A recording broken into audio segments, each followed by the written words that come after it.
In the 3 years that we have been doing this, this is by far one of my most popular questions that I get asked or we get asked.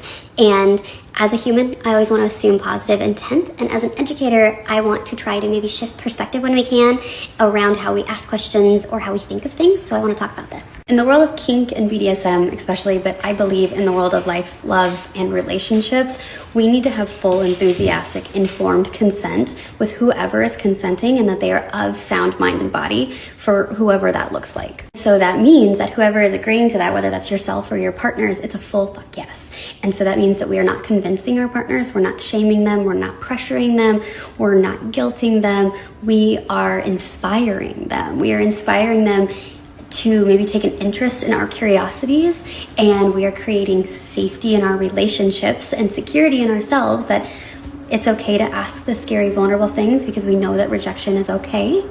And it's also a really good way to build in a relationship is when we can be vulnerable and we feel safe enough with our partners to be vulnerable. That's how we can grow and we can start to pique some interest into things that maybe our partners never thought about before. We live in a society and a culture that not only shames like sex and talking about it, even with our like most intimate partners, but we really shame things that are considered taboo. And one of those things that is really shamed is this role reversal that may be happening in the bedroom. And so having a masculine drop into a bottom space and having a feminine drop into or step up into a power top dom space, whatever that looks like, both sides of that are not really encouraged or empowered to do so, and there's shame on both sides of that. There's also kind of a lack of empowerment and education for women to know how to do these things or how to step into it confidently, and there is a lack of safety for a lot of men to be able to drop into these spaces. So both sides of this coin have a lot of things to kind of battle.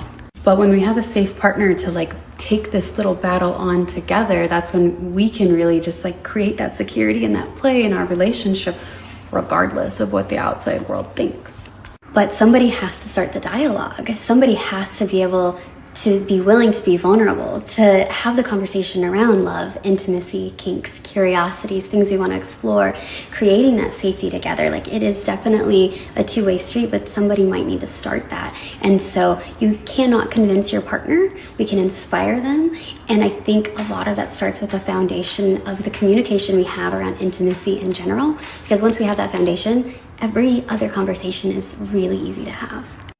Or at least feels easier and less scary to have. This might be easier said than done, depending on your current relationship communication style and what you guys talk about in the bedroom. But that doesn't mean it can't be done. It just means that we need to create some patience in our relationship and space for listening and sharing vulnerable things.